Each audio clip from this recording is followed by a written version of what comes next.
We received no reply. Note to Australian news programs: don't assume that America's ABC is a credible news source. But Neil Mitchell of Melbourne's 3AW is certainly a credible views source.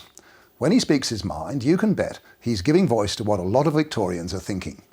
And last Thursday morning, Mitchell had this to say about an event that had been a hot talking point for 3 days. I don't mind saying I was genuinely shocked last night when I heard the report that those two little boys, Chase and Tyler Robinson up at Mooroopna 9 and 7, had died from a gas leak, and that their mother was ill, Vanessa, and in no way was culpable for anything that's happened to these little boys. I reckon Victoria had judged that woman, and that is an awful thing that we have done.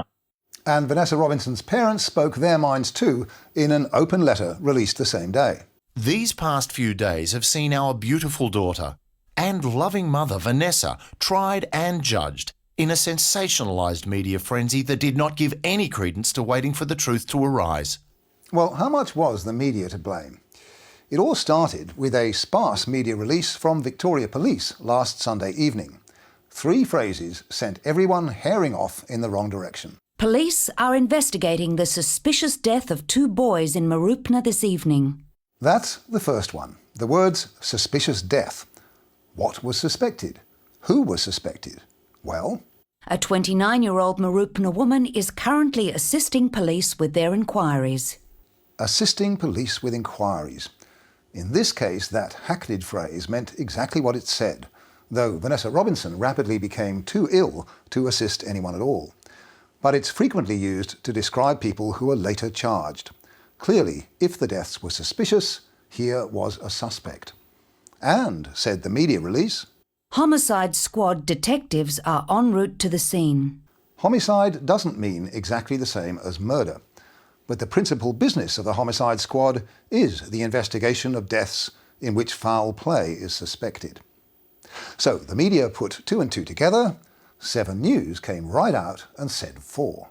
A tight-knit community in northern Victoria is reeling from the suspected murder of 2 little boys. It would be easy, with the benefit of hindsight, to condemn the use of the word murder. But the fact is, that's what many people did suspect on the basis of what was known, including, I reckon, the police themselves. Someone must have given the ABC's Lisa Maximovic reason to report that homicide detectives expect to lay charges in the coming days. But nothing more was heard from the police for 36 hours, as Vanessa Robinson lay in an induced coma. The vacuum was filled with rumour. Police won't confirm suggestions she may have tried to kill herself. Police didn't apparently quash those suggestions either. Some reporting was flat out wrong. Many, including Seven's Peter Morris, said that Vanessa Robinson had been arrested. She never was. And the Herald Sun claimed that the deaths of the 2 brothers is believed to have come after a bitter separation. Believed? Is that a basis for reporting? The suggestion's been indignantly denied, both by Vanessa Robinson's family and her ex-husband Scott's. His father Charlie told Neil Mitchell, Vanessa and Scott, obviously, they separated, but they were never enemies of each other. They were always there for each other. They were always there for the kids. But with a few exceptions, most of the mainstream reporting that we've seen was reasonably sober. The web, of course, was awash with bile and condemnation, directed at a woman we now know to have been a blameless mother. Few opinion writers ventured to blame Vanessa Robinson in the mainstream press. An exception was Susie O'Brien of the Herald Sun. She decided it was all about that reportedly bitter separation. I understand that at times parents feel desperate, but all my goodwill evaporates when I hear of children who have been harmed. Sometimes mums kill their kids before killing themselves. Now, we don't yet know exactly what has happened in this latest case. No, we didn't. And when we did, Susie O'Brien wrote a sort of apology to Vanessa Robinson. We should all acknowledge that our initial collective suspicion may be adding to her unimaginable grief. Many people quickly reached a conclusion about what had happened. Maybe we need to be a little less quick to judge others. Maybe we do.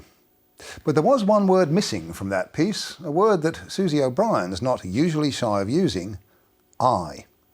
You judged Vanessa Robinson, Susie. Other people may have too, but you did more than most in the pages of Australia's biggest-selling daily paper. It would have been nice to hear that you personally were sorry. On that rather sombre note, I'll bid you good night. You can find more details on all our stories on our website, and join me again next week.